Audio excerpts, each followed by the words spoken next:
Oke, kita mulai. Selamat malam, Pak Taufik. Selamat malam, Bapak Fadil. Oke, kita ketemu lagi di bincang-bincangnya Aktif Movement ya. Pada kesempatan malam hari ini kita akan coba diskusi terkait dengan olahraga baru di Indonesia. Sebenarnya nggak baru juga olahraganya, tetapi di Jawa Timur atau di Kota Malang ini masih dalam proses pengembangan. Olahraga yang akan kita bahas pada kesempatan malam hari ini atau pada kesempatan ini adalah cabang olahraga kriket. Cabang olahraga kriket merupakan cabang olahraga beregu yang berasal dari Inggris dan olahraga ini sangat maju sekali untuk di beberapa negara persemakmuran terutama. Dan Indonesia yang bukan merupakan negara persemakmuran tentunya masih proses untuk berkembang. Oke, Pak Taufik, gimana ini perkembangan kriket di Indonesia atau di Jawa Timur khususnya? Oke, terima kasih Bapak Fadil. Untuk kriket di Indonesia, kalau kita lihat untuk perkembangannya cukup pesat, artinya yang dulu masih tolak ukurnya atau parameter hanya di Bali dan Jakarta, sekarang sudah bisa di Sumatera, Medan, Kalimantan, dan hampir eh, seluruh Indonesia atau dari titik-titik yang ada di Pulau Indonesia sudah ada. Untuk Jawa Timur, ya kebetulan untuk Jawa Timur itu perkembangannya juga cukup menarik kita ikuti. Artinya dari yang mulai tidak ada event sampai sekarang sudah ada event eksibisi Forprov yang terakhir yang diadakan di Situbondo. Saya rasa perkembangannya ya sudah berkembang sangat pesat, tapi kalau kita lihat dengan negara-negara yang tadi disampaikan oleh Pak Fadil, bahwa negara persemakmuran Inggris itu masih kalah jauh kita untuk olahraga kriket seperti itu. Oke, itu terkait dengan gambaran olahraga kriket di Jawa Timur dan di Indonesia. Di Indonesia, kriket juga merupakan salah satu cabur yang wajib dipertandingkan dalam PON gitu kan di Indonesia. Oke, kita geser sedikit Pak Taufik terkait dengan pembinaan. Bagaimana kondisi pembinaan kriket saat ini? Oke, untuk pembinaan kriket di Indonesia, terutama di Jawa Timur, masih belum mempunyai pola yang saya anggap terstruktur, masih banyak mengikuti pola-pola yang lama, yaitu pola yang terpusat di provinsi, ya, atau yang dikenal dengan Puslada, Pusat Latihan Daerah, dan kalau di Indonesia, di Timnas itu masih ke Puslatnas.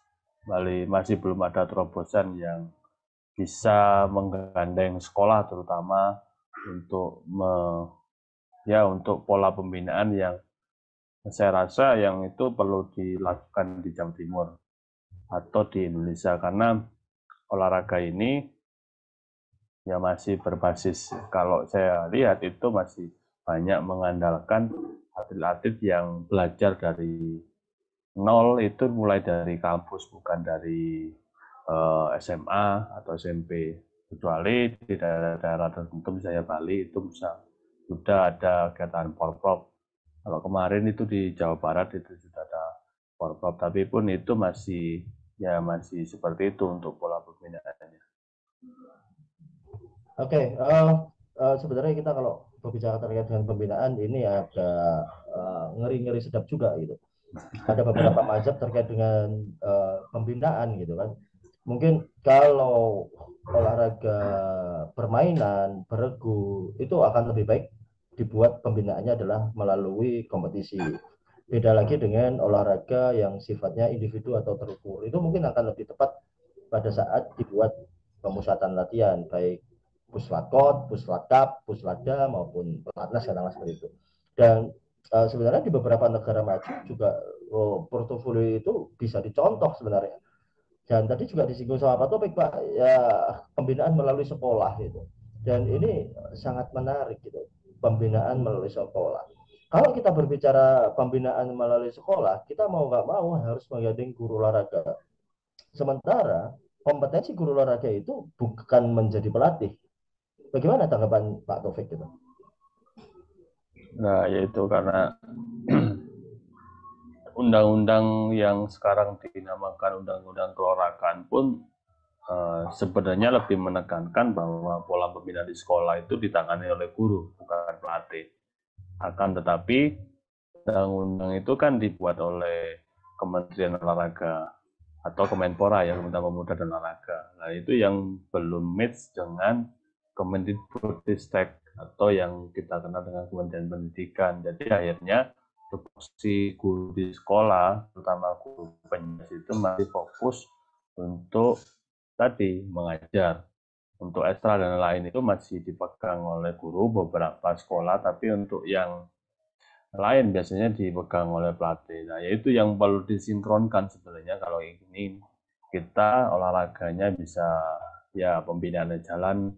Tentunya kalau pembinaan jalan, kompetisinya juga jalan kalau itu berbasis sekolah. Sebagai contoh sekarang yang bisa kita lihat perkembangan atletik. Atletik itu ada Challenge Student Championship kalau nggak salah yang itu dikerjasamakan dengan sekolah-sekolah ya cukup menarik karena itu bisa tur seluruh Indonesia dan itu bisa menggerakkan sekolah-sekolah ya di daerah bahkan itu berbasisnya provinsi ya karena dari segi effort segi apapun kalau sekolah itu kan lebih lebih banyak masanya dan lebih banyak dananya kalau sekarang kita lihat sekolah itu jadi ya kita harus bisa melihat itu sebagai pola pembinaan yang kedepannya lebih baik dari pembinaan sekarang. Oke, sebenarnya menarik kalau kita berbicara pembinaan melalui sekolah gitu. Apalagi keluhan dari para pelatih yang saya juga beberapa kali ngobrol dengan teman-teman pelatih yang paling dikeluhkan para pelatih-pelatih di daerah itu adalah sarana prasarana. Jadi andaikan kita bisa membuat metode pembinaan melalui sekolah. Kalau yang olahraga permainan yang sudah jalan itu adalah DBL gitu kan di bola basket, di kriket mungkin akan bisa ngadopsi DBL gitu kan. Itu mungkin akan lebih menarik.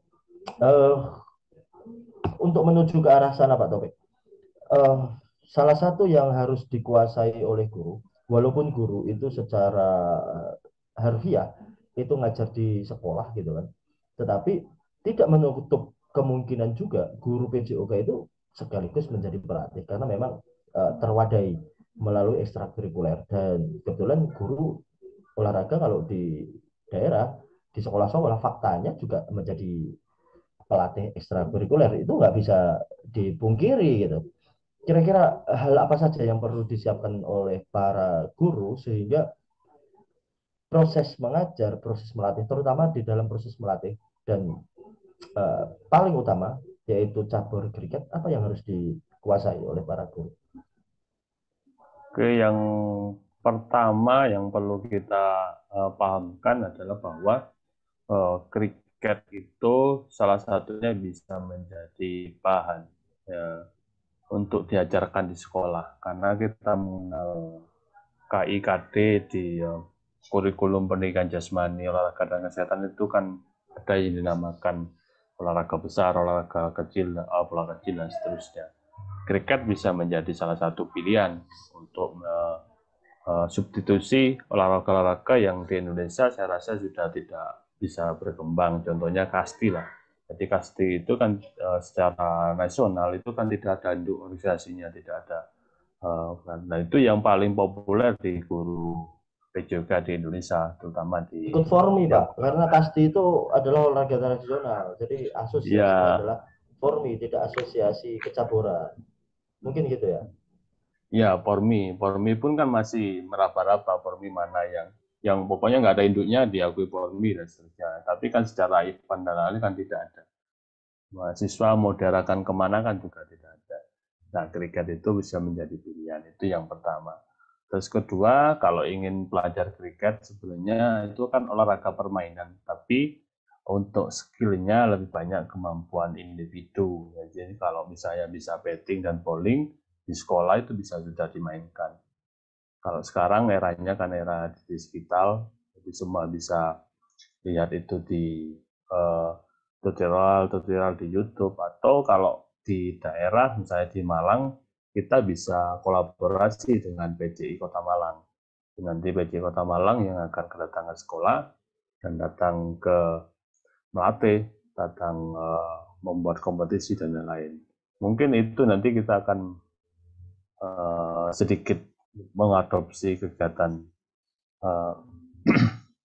DPR, jadi kita sosialisasi, setelah itu kita ada kompetisi, kita balik lagi nanti dan seterusnya seperti itu.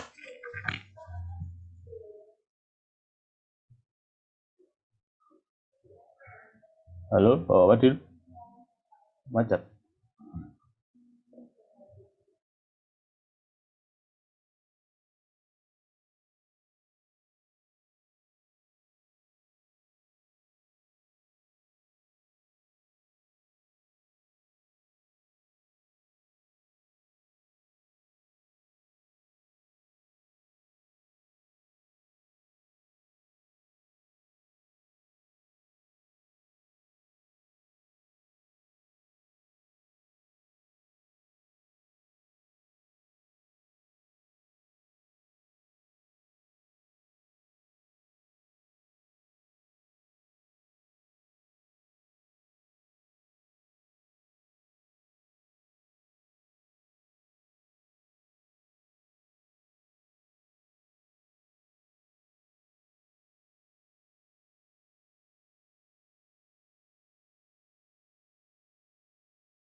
Halo? Oke, saudara. Kak, apa namanya? Ya, sudah muncul suaranya nanti. Oke, wait, nanti dikat aja ya, Rida ya. Ya,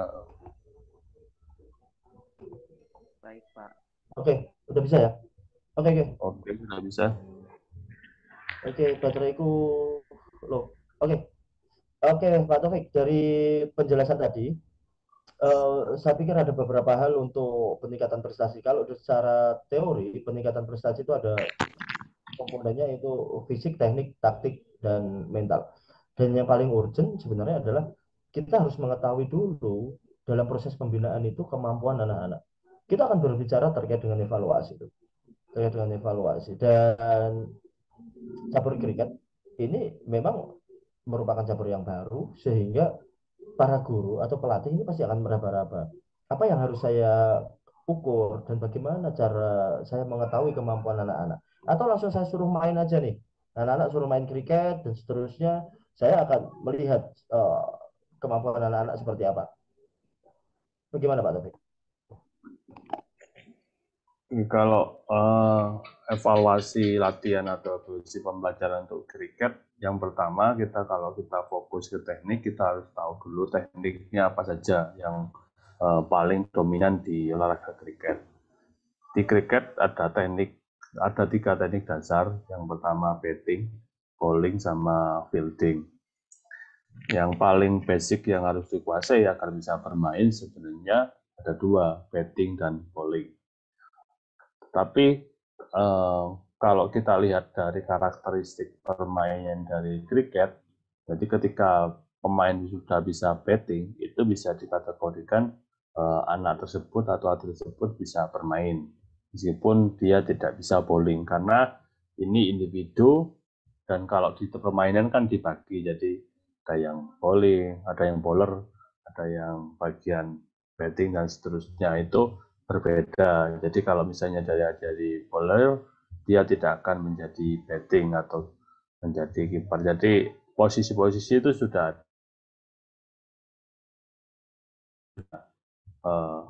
kalau di kriket sudah terpisah. Nah, paling utama yang perlu diketahui oleh guru sama pelatih di sekolah, ketika anak itu bisa misalnya sudah bisa batting, ya bisa dilakukan evaluasi. Evaluasinya gimana caranya? Dites melakukan batting. Seperti itu, Pak Wadid.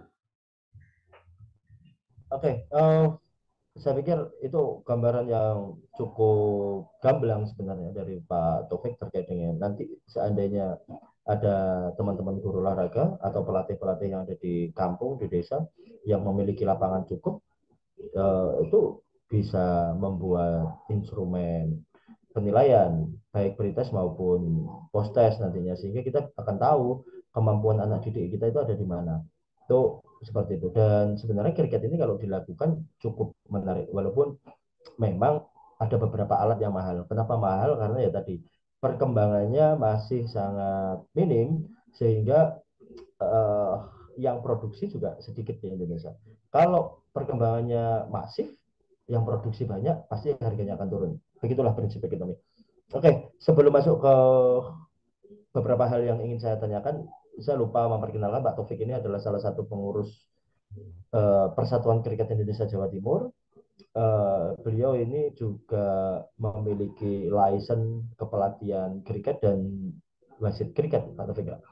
Oke, jadi ini sangat cocok sekali pada kesempatan hari ini kita akan berbicara terkait dengan proses latihan, terutama bagaimana kita bisa merancang evaluasi di dalam olahraga kriket. Walaupun secara garis besar cara mengevaluasi olahraga prestasi itu adalah melalui kompetisi. Tetapi dalam prosesnya evaluasi itu dilakukan secara parsial, yaitu melalui masing-masing teknik dasar ataupun taktik. Kita langsung ke apa yang saya tadi sampaikan. Kalau kita pengen merancang instrumen, apa yang harus dipenuhi, Pak? Kriteria instrumen itu. Oke, instrumen itu kan memang sengaja disusun untuk bisa mengetahui informasi. Misalnya kalau kita ngomong tentang teknik dasar kriket, berarti kita ingin menyusun tentang informasi kemampuan atlet atau siswa untuk bermain kriket. Yang pertama yang perlu kita penuhi adalah kalau instrumen penelitian terutama di kemampuan di bidang olahraga, yang pertama itu adalah valid, artinya mempunyai validitas. Validitas itu adalah bisa saya katakan tadi di awal adalah mengukur yang seharusnya diukur. Kalau misalnya tadi saya contohkan batting, berarti ya tesnya batting bukan bowling, seperti itu contoh paling gamblang. Untuk validitas juga sebenarnya tidak melulu kita hasil penghitungan statistik sebenarnya validitas itu. Kalau guru atau pelatih itu cukup menggunakan validitas konten, jadi sesuai dengan materi, sesuai dengan isi, sesuai dengan indikator betting itu sudah bisa dikatakan mempunyai validitas.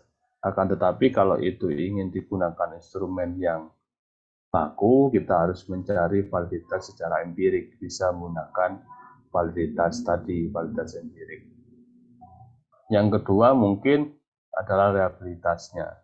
Jadi keajekan hasil yang diperoleh ketika kita mengukur kemampuan dasar bermain kriket, atau kalau saya contohkan bowling. Jadi bowlingnya misalnya dia bisa mengukur hasilnya, misalnya dia 10 kali pengulangan untuk bowling, hasilnya anak tersebut memperoleh 7, ya kita tes besok ya bisa di antara 6, 7, atau 8.